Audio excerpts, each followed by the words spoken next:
Tasty chocolate cake అండి. Chocolate cake లాగా కనిపిస్తుందండి. No maida, no oven, no cream, no butter also అండి.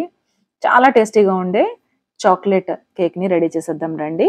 ఇక్కడొచ్చేటప్పటికి నేను కప్పు వచ్చేసి పాలను తీసుకున్నానండి. అదే కప్పు క్వాంటిటీ గల షుగర్‌ని కూడా తీసుకొని బాగా పాలల్లో కరిగించేసానండి. తర్వాత ఏ కప్‌తో అయితే మనం షుగర్ తీసుకున్నామో అదే కప్‌తో ఇక్కడ 3 కప్స్ వచ్చేసేటప్పటికి బొంబాయి రవ్వ అండి.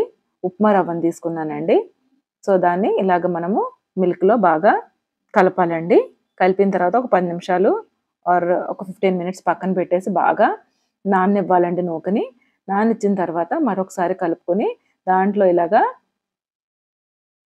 ఒక చిన్న కప్పుడొచ్చేటప్పటికి పెరుగును కూడా యాడ్ చేసుకోవాలండి. పెరుగుని యాడ్ చేసుకున్న తర్వాత బాగా కలిపిన తర్వాత ఒక్క పించ్ ఆఫ్ సాల్ట్ ఏసుకొని హాఫ్ టేబుల్ స్పూన్ వచ్చేసేటప్పటికి ఈ స్పూన్ తోటే బేకింగ్ సోడా ఏసుకున్నానండి. అలాగే ఫుల్ టేబుల్ స్పూన్ వచ్చేసేటప్పటికి బేకింగ్ పౌడర్ ఏసుకున్నాను. అలాగే అదే స్పూన్ తోటి 3 స్పూన్స్ వచ్చేసేటప్పటికి ఇక్కడ కోకో పౌడర్‌ని ఏసుకుంటున్నానండి.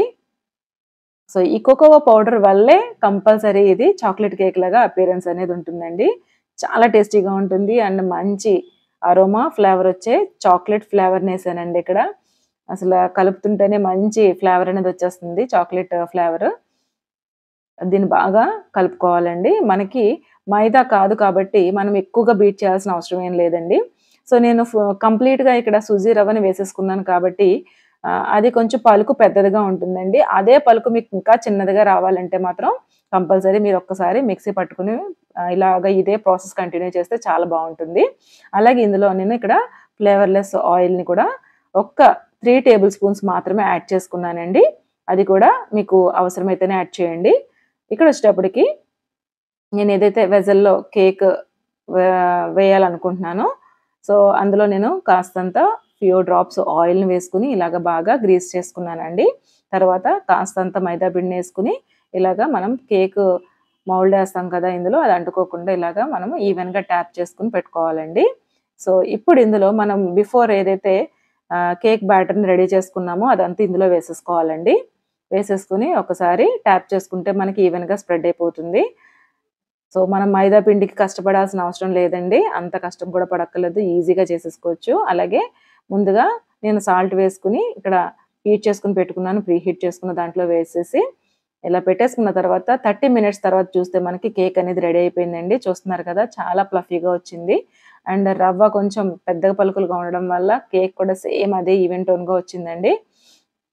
చాలా చాలా టేస్టీగా ఉంది. అలాగే లెస్ షుగర్ కూడా అండి. 3 కప్స్ ఆఫ్ మనం ఈ నూకకి 1 కప్పు షుగర్ ఏసాం కాబట్టి చాలా less quantity of sugar.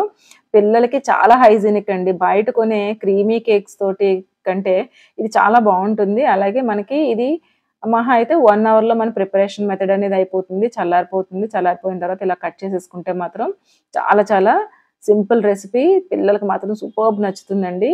So, మీరు అనుకున్న వెంటనే చేసి పెట్టేయొచ్చు బొంబాయి రవ్వ కనుక ఇంట్లో ఉంటే. సో, చూస్తున్నారు గదా! మంచిగా మనకి చాక్లెట్ కేక్ అనేది రెడీ అయిపోయిందండి.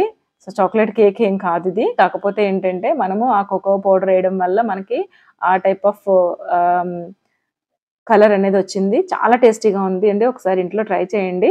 కంపల్సరీ అందరికీ నచ్చుతుంది. పిల్లలైతే మొత్తం అయితే ఖాళీ చేసేసారు.